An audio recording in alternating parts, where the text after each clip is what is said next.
Trigger থেকে আঙুলটা সরিয়ে নিন। তার কারণ আর একটা বন্দুক আপনার দিকে তাক করা আছে।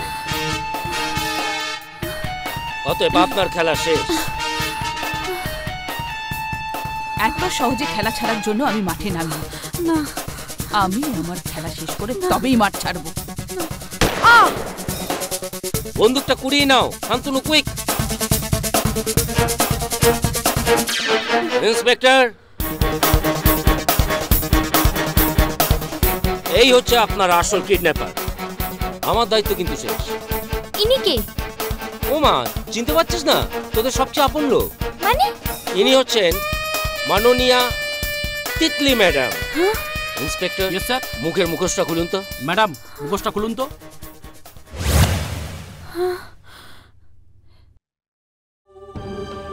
আমি তো ভাবতেই পারছি না আমাদের।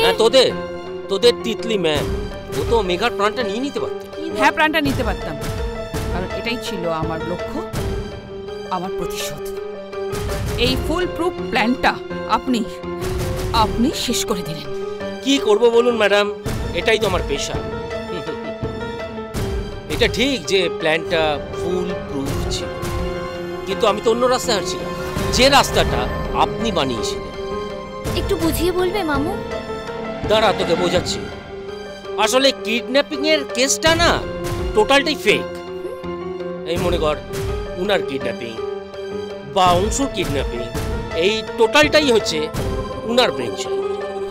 আর আমার মনে হয় বিকাশ বাবুকে যে ফোনটা করানো হয়েছিল সেটাও বোধহয় অংশুকে দিয়ে করানো হয়েছে। কি অংশু, আমি ভুল বলছি? ম্যাডাম, আপনার এই ফুল প্রুফ প্ল্যানটা মোটামুটি ঠিকই ছিল, তবে সেটা ভেস্তে গেল আপনারই একটা ছোট্ট ভুলের জন্য। আর সেটা হচ্ছে কার্বোফিলোর শিশি।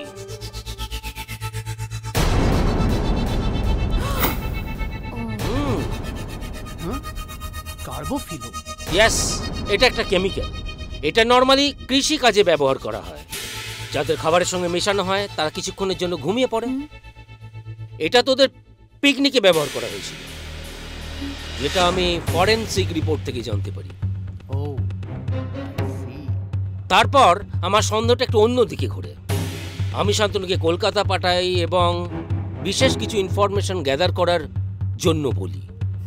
আমার সন্দেহটা কিছুটা বিশালের দিকে যায়। আমি তখন বিশালের সম্বন্ধে খোঁজ খবর করতে শুরু করি আর জানতে পারি যে বিশাল অ্যান্ডারসন কোম্পানি অনেক দিন আগেই ছেড়ে দিয়েছে। আমি বিশালের ফোন ট্যাপ করি, সেখানে বিশাল আর তিতলির সমস্ত কনভারসেশন আমি জানতে পারি।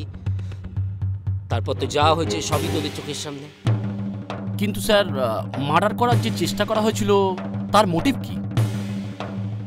আমি যতখানি ইনফরমেশন কালেকশন করতে পেরেছি তাতে করে এই ঘটনার আসল সূত্রপাত হচ্ছে মেঘার বাবা রবিরঞ্জন বাবুর কোম্পানি থেকে। তিতলি, আপনি যখন ধরাই পড়ে গেছেন তখন আপনার কি লক্ষ্য ছিল? আপনি কেন প্রতিশোধ দিতে চান? একটু নিজের মুখে বলে ফেলুন। হ্যাঁ, প্রতিশোধ। আমি প্রতিশোধ নিতেই চেয়েছিলাম, কিন্তু খানিকটা হয়েছে, পুরোটা হয়নি। কি দোষ করেছিল আমার আদরের ভাইটা? হ্যাঁ, আপনারা বলুন তো, কি দোষ করেছিল আমার আদরের ভাইটা?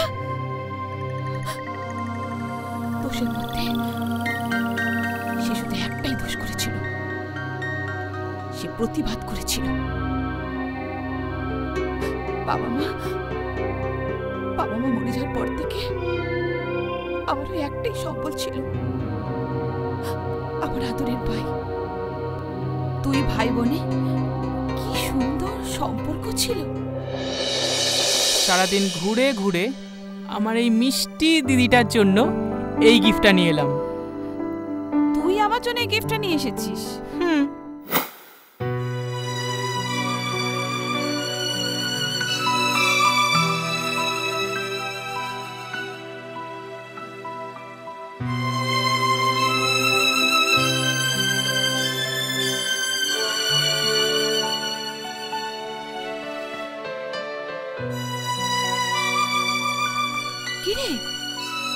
কি হলো ভাই? কি হয়েছে ভাই? তোর মুখটা এরকম শুকনো হয়ে গেছে কেন? ও বুঝেছি, তুই বুঝি মৌসুমীর সাথে ঝগড়া করেছিস? না দি, সেসব কিছু না। মানে সেসব কিছু নয় মানে? কি হয়েছে ভাই? যাস না ভাই, যাস না। না, কি হবে এখন? আমি এখন কি করব? আমি কি করব? কি করব এখন আমি? হ্যাঁ, কি করব এখন?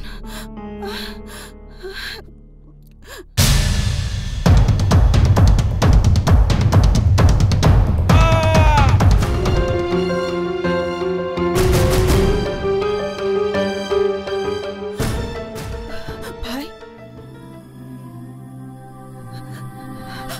আমি ছাড়বো না ভাই, আমি ওদের কাউকে ছাড়বো না ভাই।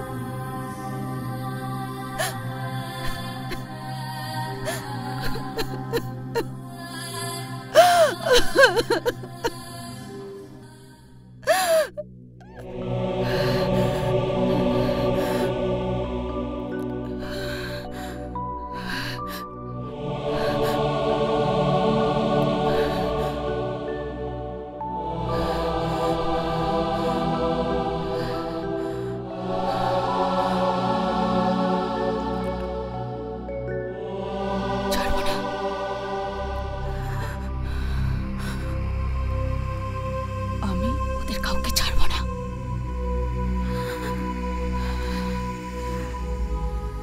কিছুতেই না।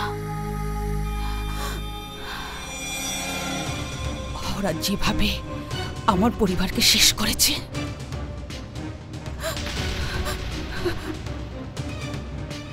এবার আমি ওদের পরিবারকে শেষ করে দেব। হ্যাঁ ভাই। আপনি যে প্রতিশোধ নিতে চান সেইটার কিছুটা নেওয়া সম্ভব হয়েছে, সেটা কি? মেঘার বাবা মা অ্যাক্সিডেন্টে মারা যাওয়ার পেছনে আমারই হাত ছিল, কিন্তু শেষ রক্ষা হলো না। তারপরেই আপনি বিশালকে হায়ার করেন মেঘাকে ট্র্যাপ করে মার্ডার করার জন্য। হ্যাঁ, সেটাই আমার বিশাল ভুল ছিল। বিশালের চাকরি চলে যাওয়ার পর টাকার অভাবে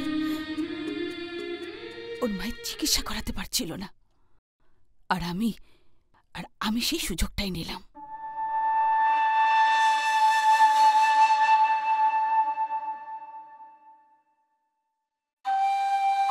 ও তুমি?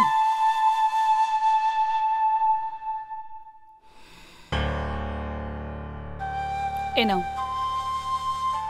ধরো। যা বলেছি মনে আছে তো? মনে আছে। ঠিক ঠিক সময় আমার ঠিক ঠিক কাজ হওয়া চাই। আমি চেষ্টা করব। এবং অংশুকে কিডন্যাপ করার হুমকি দিলাম। আমি ভাবতেই পারিনি যে সত্যি সত্যি মেয়েটাকে ভালোবেসে ফেলবে। দেখুন, আপনার সঙ্গে যা হয়েছে বা আপনার ভাইয়ের সাথে যা হয়েছে সেটা সত্যি, কিন্তু তার বদলে আপনি যেটা করতে চাচ্ছিলেন সেটা আপনার এই ঘটনার সঙ্গে মেঘা বা মেঘার মা কোনোভাবেই তো জড়িত না। তাহলে কেন আপনি এদের খুন করতে চাইছেন? যাকে আমার দায়িত্ব শেষ, এবার আপনার বিচার করবে পুলিশ, আদালত। Officer. Yes sir. Do your job. Okay sir. Madam, বন্দুকটা দিন। কনস্টেবল, দড়িটা খুলে দাও।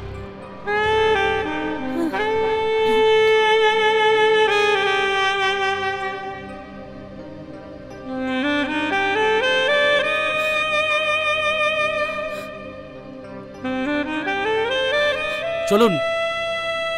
এরকম আরো অনেক সিনেমা দেখতে হলে ডাউনলোড করুন ক্লিক অ্যাপ।